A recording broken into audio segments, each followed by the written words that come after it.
तो ये आपको नोटिस, ये उसका नतीजा।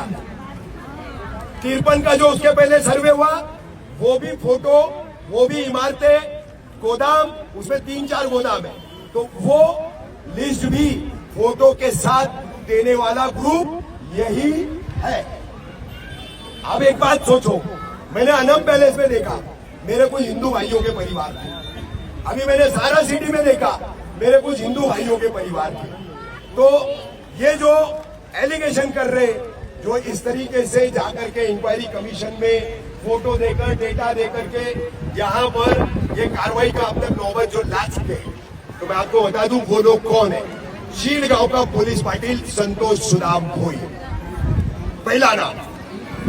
दूसरा नाम मनसे से जुड़े हुआ यहाँ का पदाधिकारी शरद गुनाजी पाटिल।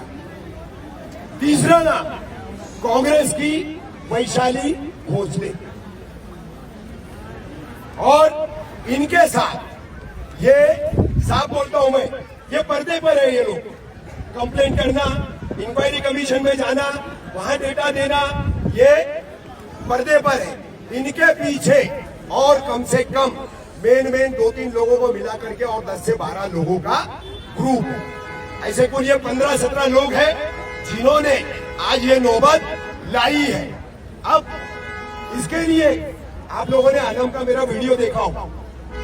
मैंने क्या कहा, ठीक है कार्रवाई है ना, हाईकोर्ट का आदेश का पालन करना है ना, तो सिर्फ शील विभाग में ही क्यों, जबकि हाईकोर्ट ने साफ कहा पूरी 9 प्रभाग समितियां with in the limits of Thane municipal corporation, Thane municipal corporation का जितना पूरा इलाका आता है, उसकी जितनी हद है, उन सब में तुमको इलीगल कंस्ट्रक्शन पर कार्रवाई करनी है।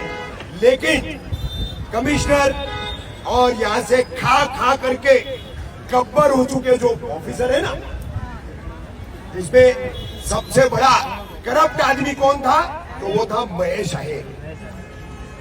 आज ये महेश अहीर के पापों की सजा कहीं ना कहीं तुम हम सभी हुए। ऐसे अधिकारियों पे कार्रवाई कब करेगा हाईकोर्ट? करना चाहिए। इंक्वायरी उनकी क्यों नहीं? एक क्लर्क को आप सस्पेंड कर रहे हो, क्लर्क को सस्पेंड करने से क्या होगा?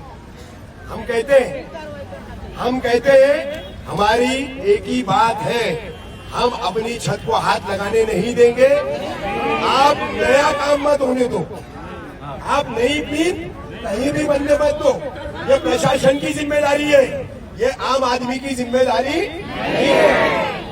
नई प्लेन, नई बिल्डिंग ये रोकना थाने महानगर पालिका, रीवा प्रभाग समिति, इनकी जिम्मेदारी है। क्या कह रहे हैं सर? ये महेश अहीर पे कार्रवाई हाईकोर्ट के लिए लागू करेंगे? मेरा भी वही सवाल है, सुनिए, मेरा भी वही सवाल है। अब मैं अनल एलानिया बताता हूँ। 2021 में एंटी करप्शन ब्यूरो को मैंने खुद कंप्लेंट की, मैंने खुद की, और मैंने 10 अगस्त को जाकर के इंक्वायरी कमीशन में वो कंप्लेंट सबमिट भी की।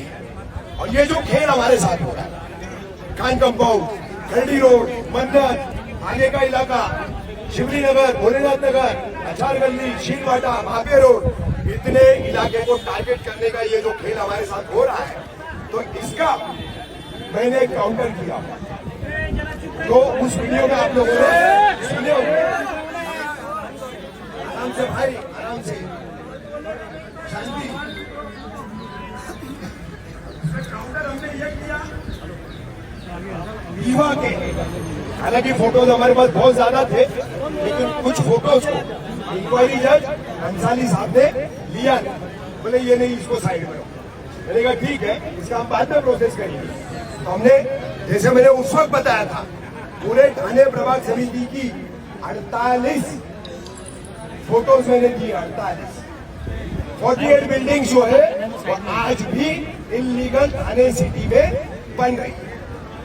कलवा में मोटे तौर पर हमने सर्वे किया तो फिलहाल 12 बिल्डिंग। उसी दौरान दीवा में हमने सर्वे किया तो आज भी कम से कम 150-200 बिल्डिंग का काम चला। यहां हम आंदोलन करने पे मजबूर हो रहे, छत बचाने के लिए पुलिस की लाठी गोली खाने की अपनी तैयारी कर रहे हैं, लेकिन वहां पर क्या हो रहा है, काम धंधा चल रहा है। तो ये प्रशासन का भेदभाव सिर्फ हमारे ही साथ क्यों? और इसकी सबसे बड़ी वजह तुम्हारे में एकता नहीं है, तुम्हारे में एकता नहीं है। ये अगर आज इस नोटिस के बाद आप जागे हो तो तमाम यहाँ मौजूद लोग, मेरे तमाम पत्रकार भाई, हमारे सुल्तान रिजवी साहब, इन सबके समेत इनके सभी के चैनलों से मैं पूरे शील को, पूरे मुमरा कौसा को सबको बताना चाह रहा हूँ। मुमरा कौसा वालों, चैन की नींद सो रहे हो कि शील में चल रहा है, मुमरा में नहीं होगा, कौसा में नहीं होगा। मंगलवार से हाल देखना, तो मंगलवार से हाल देखना। ये परसों मुझे बात पता चली कि आप लोगों को नोटिसेस आने वाली है। फिर आपको रात में नोटिस आई, रात में खान कंपाउंड में यहाँ पर नोटिस दी गई और मुझे उसकी खबर शाम 5:30-6 बजे लग चुकी थी। वो जानकारी मुझे मिल चुकी थी कि आप लोगों को नोटिस दी जाने वाली है। और सिर्फ खान कंपाउंड ही नहीं है, और भी कई इलाके हैं। तब मुमरा कौसा वाले सो रहे कि यहाँ कुछ नहीं होगा, यहाँ तो कोई आ नहीं रहा है, तो खामख्याली में रहेंगे। मंगलवार से मुमरा में भी, कौसा में भी कई बिल्डिंगों को नोटिस जाएगा। अब बात सोचो, यहाँ पर खान कंपाउंड में पिछले 4 और 5 साल से रहने वाले लोग कितने, हाथ उठाओ।